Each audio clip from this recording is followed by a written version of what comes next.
that is fifth chapter, heat. Heat is one of the toughest chapter.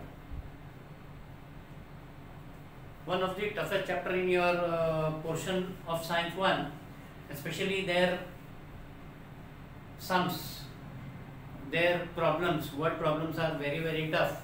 But अगर आप मेरे lecture को 1 by 1 अगर फॉलो करते जाओगे तो it will become very very easy in coming in 4 to 5 या 6 लेक्चर अगर इस चैप्टर को लगे तो I will see that this chapter becomes very very easy for you. This chapter becomes very very easy for you. ठीक है. इससे पहले आपने स्टडी किया था हीट के बारे में. What is heat, what is temperature, आपने 9th स्टैंडर्ड में स्टडी किया था. What are the different types of heat study किया था. Conduction, convection, radiation. कंडक्शन आपने चमचा अगर गर्म किया एक साइड से तो थोड़ी देर में आपने चमचे का दूसरा हिस्सा पकड़ा है वो भी गर्म हो जाता है. That is conduction. Electrons transfer होते हैं, एक्चुअल मैटर ट्रांसफर नहीं होता है. कन्वेक्शन, आप गर्म पानी उबालते हो, पानी नीचे गर्म होता है, नीचे का गर्म पानी ऊपर जाता है, ऊपर का ठंडा पानी नीचे जाता है, रोटेशन होता है, एक्चुअल मास ट्रांसफर होता है. उस तरीके की हीट को सप्लाई को कन्वेक्शन कहते हैं. एंड रेडिएशन, आप ठंडी के मौसम में आग लगाते हो कहीं पे और अपने आप को सेकते हो या बाहर धूप में निकलते हो तो आपके बॉडी को गर्मी मिलती है तो वो रेडिएटेड गर्मी रहती है, वो उसको रेडिएशन बोलते हैं. दिस वाज समथिंग योर तुम्हारे अर्लियर स्टैंडर्ड्स का था. ठीक है. हर स्टैंडर्ड में आप 8th स्टैंडर्ड या 7th स्टैंडर्ड या 9th स्टैंडर्ड में हीट के बारे में स्टडी किए हो. आप थोड़ा थोड़ा हीट बहुत वास्ट रहता है. नाम खाली 4 लेटर वर्ड है HEAT. बहुत वास्ट स्टडीज रहती है उसमें. तो आज भी हम थोड़ा सा और वास्ट स्टडी करेंगे उसके बारे में. ठीक है. आप एक एक्सपेरिमेंट लेंगे अभी फिलहाल. एक्सपेरिमेंट में आप देखेंगे कि कहीं ना कहीं एक टम्बलर में पानी रखा हुआ है. एक टम्बलर में पानी रखा हुआ है और पानी नहीं, बर्फ रखा हुआ है और आपने उस टम्बलर में थर्मामीटर लगा के रखा है. ठीक है. और आप उस टम्बलर को हीट करना चालू करते हो. आप उस टम्बलर को हीट करना चालू करते हो और फिर आप जब तक टम्बलर को हीट कर रहे हो, जब तक बर्फ मेल्ट हो रहा है, आप उस थर्मामीटर पे आप ध्यान दो.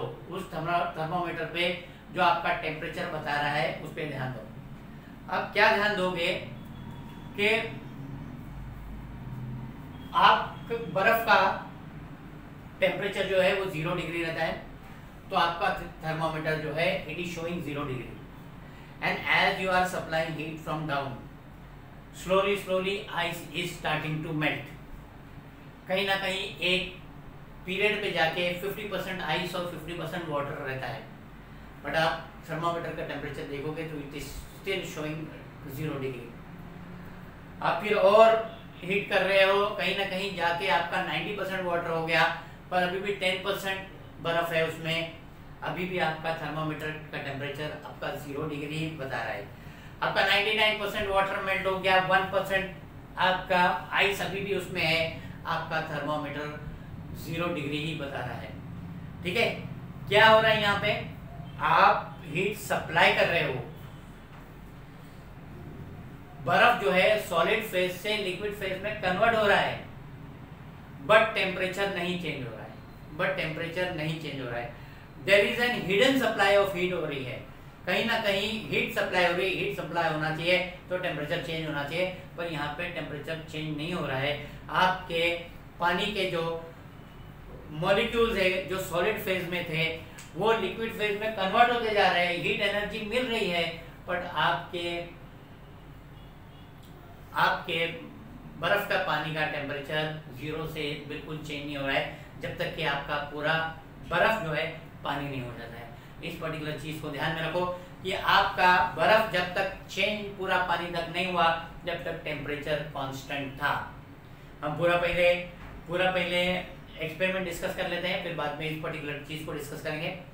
उसके बाद जब पूरा बर्फ जो है वो पानी बन गया, अब आपकी हीट उसको लग रही है, अब टेम्परेचर बढ़ रहा है 2 degree, 3 degree, 4 degree, 10 degree, 50 degree, 80 degree. आपको अर्लियर स्टैंडर्ड में बताया था कि फ्रीजिंग टेम्परेचर ऑफ आइस जो है वो 0 डिग्री है और boiling point of water is 100 degree Celsius. ठीक है. हम 0 डिग्री तक हम पहुंचे थे 0 डिग्री से छोड़ के आ रहे हैं हम, अभी हम 80 डिग्रीज 90 डिग्रीज अब 100 डिग्रीज पे पहुंचे। 100 डिग्रीज पहुंचने के बाद तुम्हारा वाटर जो है स्टीम में कन्वर्ट हो रहा है। आपको लग रहा है कि आपने एक चूल्हा लगाया, थोड़ा कम गर्मी लग रही है, आप 2 चूल्हा लगा दो, आप तीसरा चूल्हा लगा दो, आप 14, आप हीट बढ़ा दो, आप टेम्परेचर चेक करो, आपका टेम्परेचर 100 से मूव होने वाला नहीं है। आपका टेम्परेचर 100 से मूव होने वाला नहीं है। इस वक्त आपके पानी के लिक्विड मॉलिक्यूल जो है वो पानी के गैसेस मॉलिक्यूल्स में कन्वर्ट हो रहे हैं, स्टीम में कन्वर्ट हो रहे हैं, बट आपका टेम्परेचर 100 डिग्री पे कांस्टेंट है। 100 डिग्री पे कांस्टेंट है। तो कहाँ पे 2 जगह पे टेम्परेचर कांस्टेंट था। एक आपके 0 डिग्री पे टेम्परेचर कांस्टेंट था, जब आपका बर्फ पूरी तरीके से पानी में जब तक नहीं चेंज हो गया, जब तक आपका वो 0 डिग्री का टेम्परेचर कांस्टेंट था। उसके बाद दूसरा कांस्टेंट टेम्परेचर कभी आया आपका, जब आपका वाटर का टेम्परेचर 100 डिग्री पहुंचने के बाद जब तक सारा वाटर स्टीम में कन्वर्ट नहीं हो गया, जब तक वो 100 डिग्री तक ही रहा और 100 डिग्री से ऊपर नहीं गया, नहीं जा सकता था। ठीक है, तो हमने 2 जगह पे कांस्टेंट टेम्परेचर देखा। एक टेम्परेचर देखा कांस्टेंट 0 डिग्री पे, एक टेम्परेचर कांस्टेंट देखा 100 डिग्री पे। Though we were supplying heat, we were giving heat, we were increasing heat, but there was no changes in temperature. Fine. तो अब हम यहाँ पे पहले 2 पॉइंट को ध्यान रखते हैं। First point here, the constant temperature at which the ice converts to water is called melting point of ice. The constant temperature क्या था यहाँ पे? 0 डिग्री था। क्या हो रहा था? The ice was converting to water. पूरा बर्फ जो है पानी में कन्वर्ट हो रहा था। That is called as melting point of ice. ये आपको ध्यान में रखना चाहिए। उसके बाद आपको इधर ध्यान में रखना चाहिए, यहाँ पे ये पहला 3 पॉइंट में आइस को जब वाटर में कन्वर्ट हुआ तो क्या क्या टर्म्स आपको याद रखना चाहिए वो मैंने लिखा हूँ। ब्लू में मैंने लिखा हूँ कि जब वाटर गैसेस में कन्वर्ट हो रहा है तो आपको क्या क्या टर्म्स याद रखना चाहिए वो मैंने लिखा हूँ यहाँ पे। ठीक है, तो यहाँ पे द कांस्टेंट टेम्परेचर, कांस्टेंट एक ही fixed, the constant temperature at which the liquid transforms into gaseous state is called boiling point of the liquid. The constant temperature at which the liquid transforms into gaseous state is called boiling point of the liquid. ऊपर का constant temperature 0 degree था, नीचे का constant temperature was 100 degree. बीच में वो 0 से लेके 100 तक पहुंचा, that was altogether different। ठीक है, फाइन। उसके बाद आप इस ग्राफ पे ध्यान दो।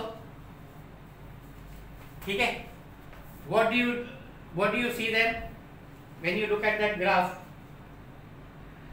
AB जो है, पॉइंट AB जो है आपको बता रहा है, पॉइंट AB जो है what is it showing? Represent the conversion of ice into water at constant temperature. Okay, line AB represents conversion of ice into water at constant temperature. ये ice, when this ice is heated, it melts. पूरा ice melt हो रहा है 0 degree Celsius में, and then it converts into water at this constant temperature. The ice absorbs heat energy during transition, and the absorption of energy continues till the ice converts into water. Heat एक form की energy है, और आपने study किया था energy can not be destroyed, okay, but it can be converted from one form to another. तो आपकी heat energy supply हो रही है पर टेम्परेचर चेंज नहीं हो रहा है, तो एनर्जी कहाँ जा रही है? वो एनर्जी आइस एब्जॉर्ब कर रहा है अपने सॉलिड मॉलिक्यूल्स को लिक्विड मॉलिक्यूल्स में कन्वर्ट करने के लिए। दैट एनर्जी जो लग रही है, दैट एनर्जी इज वो जो एनर्जी है वो हीट एनर्जी कन्वर्ट हो रही है आइस को वाटर में कन्वर्ट करने के लिए। ठीक है, again looking at the graph, फिर क्या हो रहा है आपका टेम्परेचर बढ़ रहा है। ओके, ये आइस से लेके वाटर बनने के टेम्परेचर में आप जो ट्रांजिशन हो रहा है, जो चेंज हो रहा है, वो चेंज हो रहा है वो कांस्टेंट रह रहा है। उसके बाद क्या हो रहा है? उसके बाद आपका वाटर जो है लिक्विड बनने के बाद आपका टेम्परेचर 100 डिग्री जा रहा है, और 100 डिग्री में वो लिक्विड टेम्परेचर गैसेस में कन्वर्ट होने के लिए, वो 100 डिग्री टेम्परेचर गैसेस में कन्वर्ट होने के लिए कांस्टेंट रह रहा है, इट रिमेन्स कांस्टेंट, ठीक है। और वो लाइन BC जो है आपका ग्राफ में बता रहा है, that is showing the rise in temperature of water from 0 degree to 100 degree celsius, okay, from 0 degree to 100 degree celsius, fine. उसके बाद आप देख लो कि आपको टाइम दिया हुआ है आपके एक्स एक्सिस पे, आपके वाई एक्सिस पे टेम्परेचर दिया हुआ है। तो आपको हीट सप्लाई करने के लिए आपको 2, 3, 4 मिनट लगे थे, ओके, 4 मिनट तक लगे थे। You see it on your x axis, 4 minute लगे थे वो हीट एब्जॉर्ब करने के लिए, तब जाके टेम्परेचर बढ़ना चालू हो गया। वो 4 मिनट तक वो 0 डिग्री टेम्परेचर रहा, ठीक है। तो I hope this temperature versus time graph is also clear to you. हम इसको स्क्रीन पर रख देते हैं थोड़ा समझने के लिए, हम आगे और टर्म समझते हैं, okay. Now we understood this, the constant temperature at which the ice converts to water is called melting point of the ice. We understood this, the constant temperature at which the liquid transformed into gas state is called boiling point of the liquid. ये दो चीज हम समझ गए हैं। अब आगे हम समझने की कोशिश करेंगे, the heat energy absorbed at constant temperature, the heat energy absorbed at constant temperature, वापस यहाँ पे constant temperature का पॉइंट है। The heat energy absorbed at constant temperature during transformation of solid into liquid is called latent heat of fusion. 4 minute तक heat absorb होती रही। आपके graph से आपको मालूम पड़ रहा है कि 4 मिनट तक टेम्परेचर में कोई चेंजेस नहीं था। 4 मिनट तक हीट एब्जॉर्ब होती रही। उस 4 मिनट में जो हीट एब्जॉर्ब हुई, उस 4 मिनट में अकॉर्डिंग टू द ग्राफ, उस 4 मिनट में जो हीट एब्जॉर्ब हुई, उस एब्जॉर्प्शन ऑफ हीट को बोलेंगे लैटेंट हीट ऑफ फ्यूजन। मैं यहाँ पे लैटेंट का मतलब बता दो, लैटेंट का मतलब हिडन। टेम्परेचर बढ़ नहीं रहा है, हीट दी जा रही है, पर हीट का एनर्जी जा कहाँ रही है, हीट की एनर्जी कहीं ना कहीं हिडन है। इसके लिए हम उसको टर्म यूज करते हैं लैटेंट। और हीट ऑफ फ्यूजन आपका जो बर्फ है वो फ्यूज हो रहा है, वो सेपरेट हो रहा है, वो मेल्ट हो रहा है, that is called latent heat of fusion. तो वो constant temperature, the heat energy absorb, total heat energy जितनी लिया गया है, जितना एब्जॉर्ब किया गया है at constant temperature to transform the solid ice into liquid is called latent heat of fusion. तो आपके ग्राफ के हिसाब से 4 मिनट तक जितनी हीट एब्जॉर्ब हुई है, आपके ग्राफ के हिसाब से 4 मिनट तक जितनी हीट एब्जॉर्ब हुई है, that particular heat will be called as latent heat of fusion. और यहाँ पे हम देख लेते हैं, सेम टर्म्स है, ये डेफिनेशंस याद रखने के लिए बहुत इजी है, खाली 1-2 वर्ड चेंज करना है। The heat energy absorbed at constant temperature during transformation of liquid into gas. The heat energy absorbed at constant temperature during transformation of liquid into gas is called latent heat of vaporization. पानी जो है vapour बन के उड़ रहा है और वो हीट एनर्जी जो है हिडन है, टेम्परेचर चेंज नहीं हो रहा है, therefore we are using the term latent and we are using the term vaporization. So you have the heat energy absorbed at constant temperature during transformation of liquid into gas is called latent heat of vaporization. Clear? तो यहाँ पे absorption की बात हो रही है, ध्यान में रखो, यहाँ पे एब्जॉर्प्शन की बात हो रही है, ओके, कितनी हीट एब्जॉर्ब हुई उस चीज की बात हो रही है, फाइन। अब उस एब्जॉर्ब हीट को कैलकुलेट करने का, हमने स्टडी किया मेल्टिंग पॉइंट ऑफ आइस, हमने स्टडी किया बॉइलिंग पॉइंट ऑफ लिक्विड, हमने स्टडी किया एक हीट एनर्जी एब्सॉर्प्शन हुई है, हमको ये नहीं मालूम कितनी हीट एनर्जी एब्सॉर्प्शन हुई है to convert solid into liquid. कुछ एनर्जी हीट एब्सॉर्ब हुई है, हमको ये नहीं मालूम कितनी हीट एनर्जी एब्सॉर्ब हुई है to convert liquid into gases. हमारा थर्ड पार्ट उसको एक यूनिट देगा।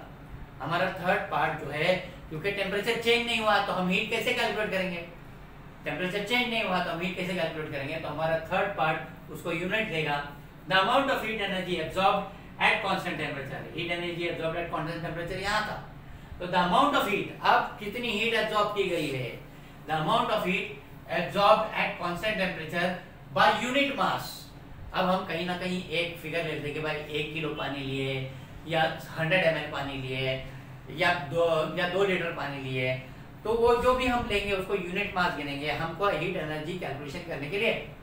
The amount of heat energy absorb eight constant temperature, the heat energy, the amount of heat energy absorbed at constant temperature by unit mass of a solid to convert into liquid phase is called specific latent heat of fusion, is called, वो total amount of heat यहाँ पे हमने किया the heat energy absorbed at constant temperature, जितनी heat energy absorb हो रही है at constant temperature to convert liquid into to convert solid into liquid is called latent heat of fusion. अब वो टोटल हीट एनर्जी जो absorb हो रही है एक यूनिट लेकर हम उस यूनिट को हम कहेंगे specific latent heat of fusion. Heat energy जितनी अब्सॉर्ब हो रही है सॉलिड को लिक्विड में कन्वर्ट करने के लिए एक यूनिट मास के लिए, that will be called as specific latent heat of fusion. और वहीं पे यहाँ पे the heat energy, the amount of heat energy absorbed at constant temperature by unit mass of a liquid to convert into gaseous phase is called specific latent heat of vaporisation. अलग अलग colour के pen में लिखा हूँ आपको समझने के लिए। यहाँ पे जो है सॉलिड जो है लिक्विड में कन्वर्ट हो रहा है, यहाँ पे जो है लिक्विड जो है वो गैसेस में कन्वर्ट हो रहा है। तो आप ध्यान में रखो कहीं ना कहीं एक कांस्टेंट टेम्परेचर पे सॉलिड जो है लिक्विड में कन्वर्ट होता है, कहीं ना कहीं एक कांस्टेंट टेम्परेचर में लिक्विड जो है वो गैसेस पे कन्वर्ट होता है। Clear? Is it clear to you? Fine. एक और टर्म है आपका, that is what is called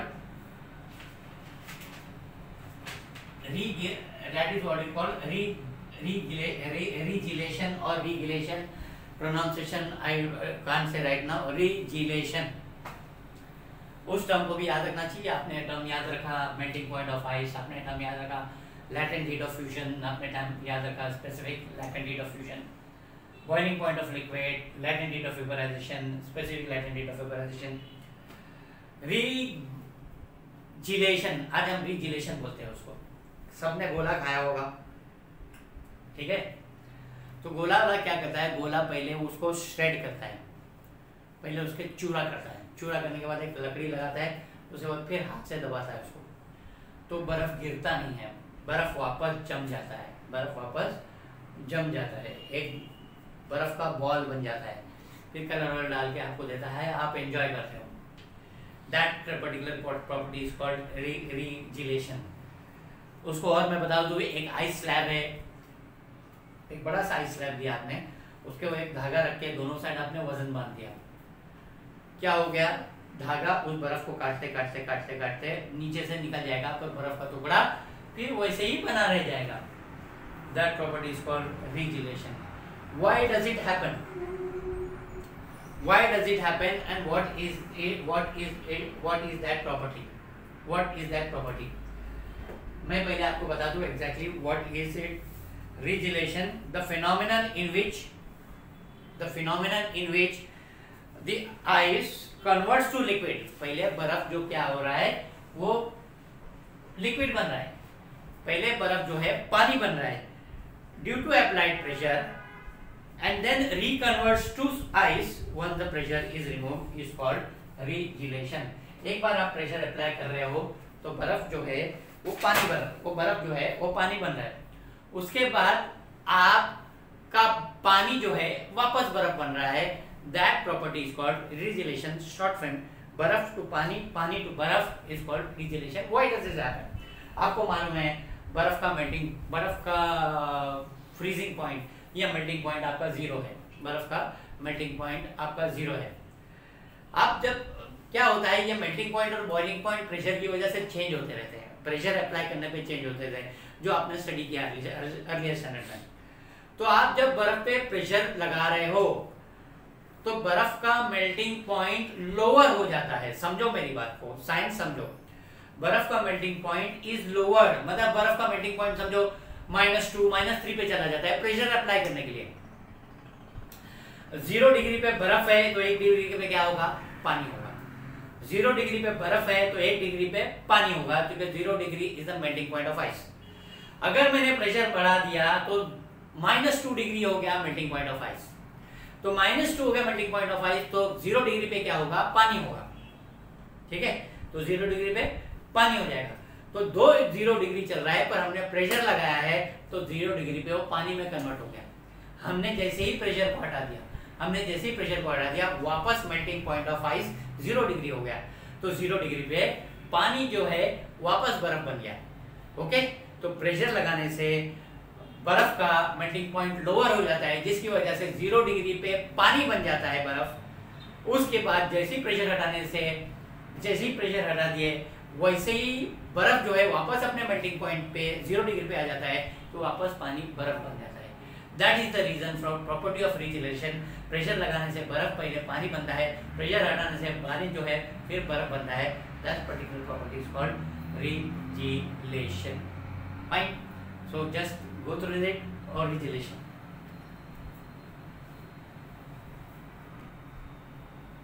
so we finish this lecture in the next 5 minutes. आपको मैं आज हीट पढ़ रहे हो तो आज यूनिट्स ऑफ हीट भी स्टडी कर लो।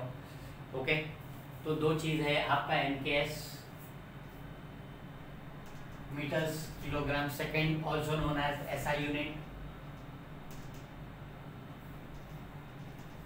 And CGS system, centimetre gram and second. ठीक है, यूनिट ऑफ हीट यहाँ पे एसआई सिस्टम में यूनिट है joule, JOULE,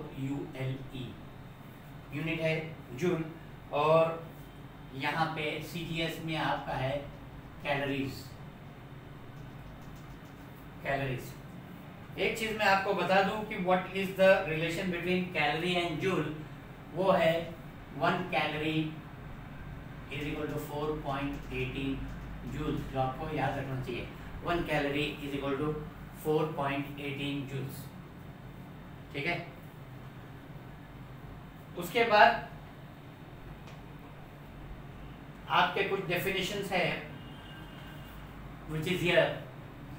I'll explain to you that what is the definition of 1 calorie. What is the definition of 1 calorie? Definition 1, एक calorie क्या होता है? The amount of heat necessary to raise temperature of 1 gram of water. 1 ग्राम पानी लिया आपने, 1 ग्राम पानी लिए और इसका टेम्परेचर आप 14.5 डिग्री टेम्परेचर है, उसको आप 15.5 डिग्री तक पहुंचा रहे हो।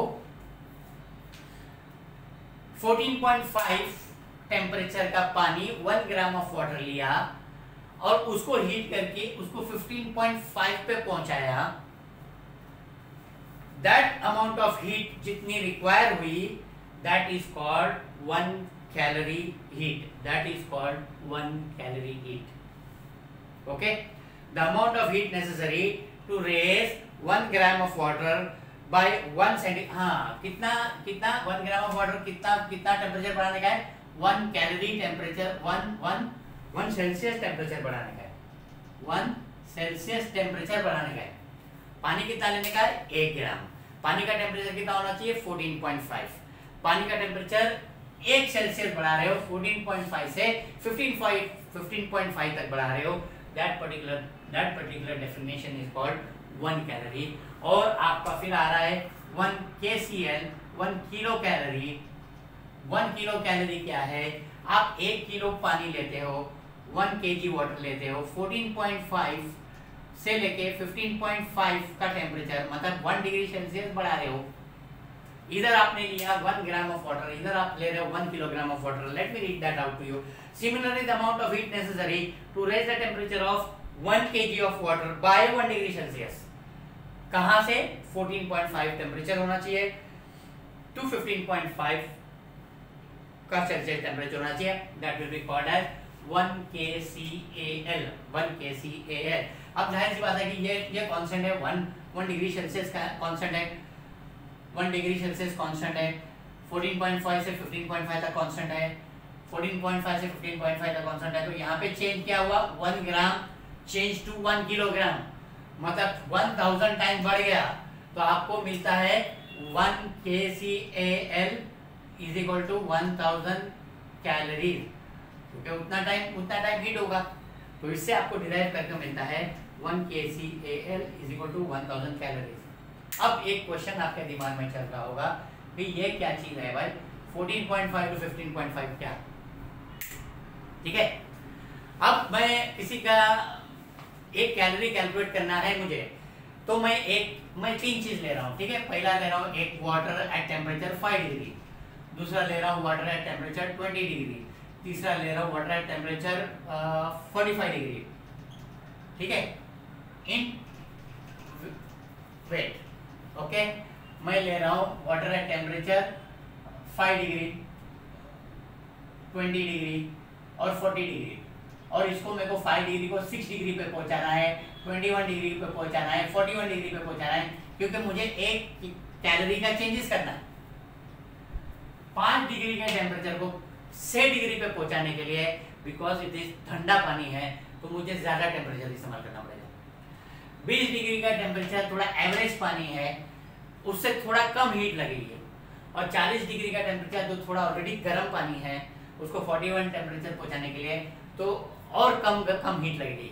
तो कहीं ना कहीं हमको एक कांस्टेंट वो चाहिए, कहीं ना कहीं एक यूनिट चाहिए। आज आप 1 किलो आलू लेने के लिए जाते हो, तो 1 किलो आपको मालूम है, वो किलो से हर चीज तौलता है, हर चीज वजन करता है, वही किलो से आलू तौलता है, वही किलो से कांदा लेता है, वही किलो से बहुत सी चीजें फ्रूट्स तौले जाते हैं, तो दैट इज 1 यूनिट। ये आपका 14.5 से लेके 15.5 एक यूनिट करार दिया गया है, एक यूनिट फिक्स किया गया है कि 14.5 डिग्री का पानी हम 15.5 तक पहुंचाएंगे, तो उसके लिए 1 ग्राम के लिए जितना हीट लगेगी that will be called as 1 calorie.